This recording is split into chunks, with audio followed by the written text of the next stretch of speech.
আচ্ছা, ফিলিস্তিনে যখন হাজার হাজার নিরীহ শিশুকে ইসরায়েলিরা নির্বিচারে হত্যা করে, তখন চীন খুব উচ্চ স্বরে বলে যে মুসলিমদের হত্যা করা হচ্ছে, এটা করা হচ্ছে, সেটা করা হচ্ছে।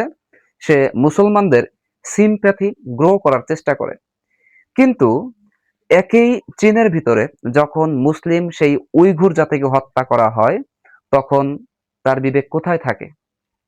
আসুন, আজকে আমরা দেখব যে ইরান আজকের এই সংকটকালে কিভাবে চীনের সহায়তা পাচ্ছে, চীন কেন ইরানকে সহায়তা করতেছে, এর পেছনের কারণগুলো কি, চীনের স্বার্থ কি, চীন ইরানের এমন কোন বন্ধু যে বিনা স্বার্থে ইরানকে সহায়তা করতেছে, নাকি এর পিছনে গভীর ভূ রাজনৈতিক ষড়যন্ত্র রয়েছে এবং চীনের বড় ধরনের ন্যাশনাল ইন্টারেস্ট রয়েছে।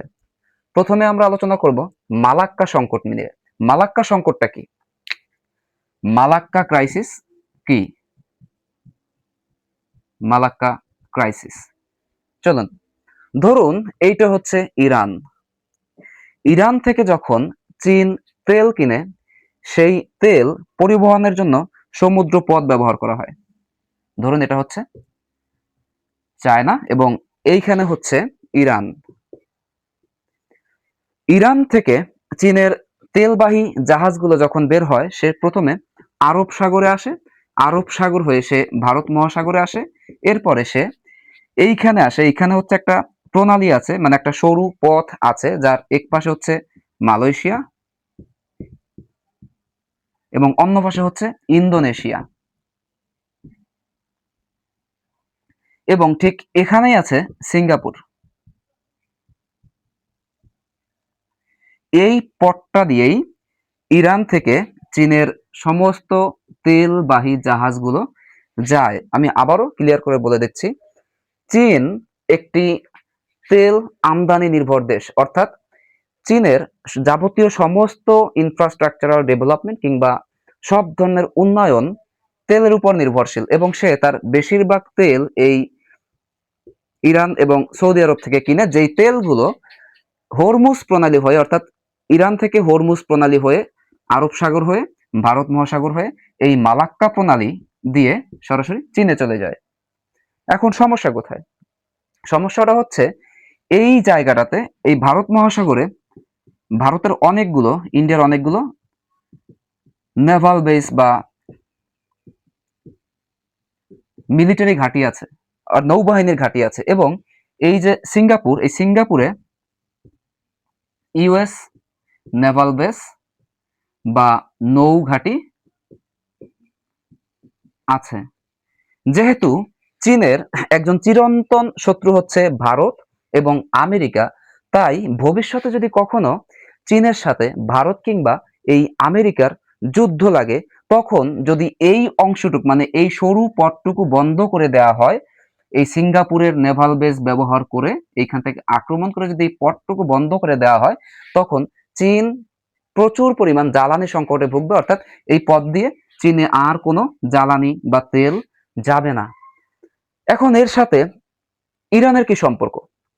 সম্পর্কটা হচ্ছে, চায়না চাচ্ছে যে ইরানের যেই এই হরমুজ প্রণালীটা এখানে আছে, এই হরমুজ প্রণালী যেন ইরানের কন্ট্রোলে থাকে, ইরান যেন এটাকে নিয়ন্ত্রণ করতে পারে। যদি ইরান এটাকে নিয়ন্ত্রণ করতে পারে, তখন আমেরিকাতে যে সমস্ত তেলগুলো এইখান দিয়ে যাবে, এই হরমুজ প্রণালী হয়ে যে সমস্ত তেল আমেরিকাতে যাবে, সেই তেলগুলো যাতে ইরান বন্ধ করে দিতে পারে। এই সক্ষমতাটুকুর জন্য ইরানকে চায়না সহায়তা করতেছে, যাতে এই সুবিধাটুকু নেওয়া যায়। এখন আসুন, দ্বিতীয়টা হচ্ছে 400 বিলিয়ন লজিস্টিক স্ট্র্যাটেজি। 2021 সালে 2021 সালে ইরানের সাথে চীনের একটি চুক্তি হয়, $400 বিলিয়ন চুক্তি। এই চুক্তির আওতায় চীন ইরানের সব ধরনের অবকাঠামোগত উন্নয়ন, রেলপথ এবং রাস্তাঘাট তৈরি করবে। এখন এখানে তো ইরানের লাভ, চীনের কি? বিষয়টা হচ্ছে, এই যে প্রণালীটুকু আছে, এই প্রণালীটুকু যদি বন্ধ হয়ে যায়, তাহলে যাতে স্থলপথে তেল যাওয়া আসা করতে পারে, অর্থাৎ তেলের যাতায়াতটা, তেল পরিবহনটা ঠিক থাকে। এই জন্য সে চাচ্ছে ইরানের সাথে, ইরানের ভেতরে রেল যোগাযোগ পথটাকে শক্তিশালী করতে। তাতে কি হবে, ইরানের সীমান্তবর্তী যে পাকিস্তান আছে, এই পাকিস্তান হয়ে স্থলপথে তেল চীনে পৌঁছাবে। অর্থাৎ তখন এই এই মালাক্কা প্রণালীটা আর চীনের ব্যবহার করা লাগবে না। যদি কখনো আমেরিকার সাথে কিংবা ভারতের সাথে যুদ্ধ হয়, তখন এই মালাক্কা প্রণালীটা আর ব্যবহার করতে হবে না। চীন সরাসরি চাইলেই ইরান থেকে পাকিস্তান হয়ে এই চীনের তিব্বতে দিয়ে তেল পরিবহন করতে পারবে। এটা হচ্ছে সবচাইতে বড় কারণ। তাই সে ইরানকে শক্তিশালী করতে চাচ্ছে।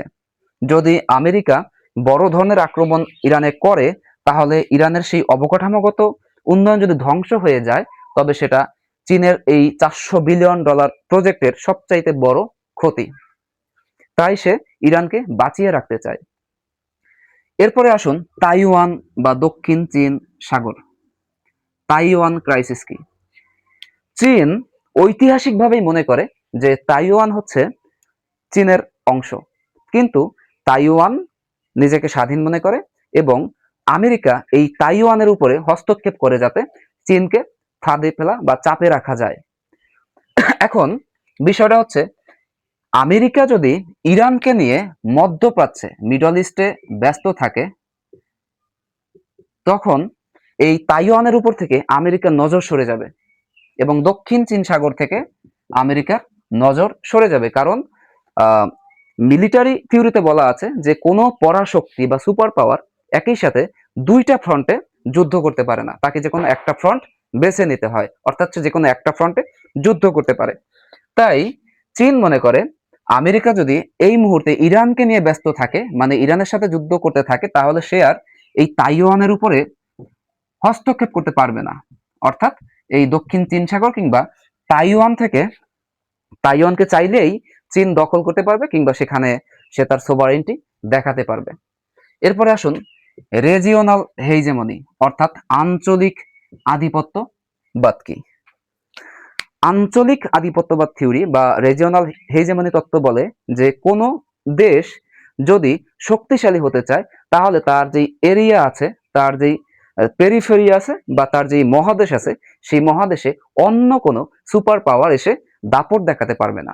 কিন্তু বিষয়টা হচ্ছে উল্টো। দক্ষিণ চীন সাগরে কিংবা ইন্দো প্যাসিফিক অঞ্চলে, ইন্দো প্যাসিফিক অঞ্চলে আমেরিকা সব সময় অ্যাক্টিভ থাকে। মানে এই সাউথ চায়না সি এবং ইন্দো প্যাসিফিক যে রিজিয়নটা আছে, এই দুইটা জায়গাতে সব সময় আমেরিকার আধিপত্য থাকে। তাই চীন চাচ্ছে যে যে করেই হোক আমেরিকাকে একটা অ্যাট্রিশনাল ওয়ারে ফেলাতে হবে। অ্যাট্রিশনাল ওয়ার হচ্ছে যেই যুদ্ধে কোনো একটি বড় দেশ পুরোপুরি হেরে না গেলেও তার প্রচুর পরিমাণ খরচ হয়, ড্যামেজ হয়, সে ক্ষত হতে থাকে, ক্ষয়ে যেতে থাকে, এটাকে বলা হয় অ্যাট্রিশনাল ওয়ার। এবং যেহেতু এই ইরান এবং ইউএস যুদ্ধটা একটি অ্যাজাইমেট্রিক ওয়ার, অ্যাজাইমেট্রিক মানে হচ্ছে অপ্রতিসম যুদ্ধ, অর্থাৎ ইরান জানে যে এই যুদ্ধে সে জিততে পারবে না আমেরিকার এগেনস্টে, কিন্তু সে যদি চায়, ইরান যদি চায়, আমেরিকার অনেক ক্ষতি করতে পারবে। যেমন সবচেয়ে গুরুত্বপূর্ণ বিষয়টা হচ্ছে ড্রোন,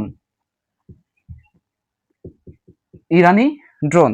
দেখা গেল ইরানের একটা ড্রোন তৈরি করতে মাত্র 50,000 কিংবা $35,000 প্রয়োজন, কিন্তু এই ড্রোনটাকে প্রতিহত করার জন্য থার্ড যেই রাডার সিস্টেম আছে, এই রাডার সিস্টেম থেকে যে এক একটা মিসাইল নিক্ষেপ করা হয়, প্রতিটা মিসাইলের দাম $1,000,000।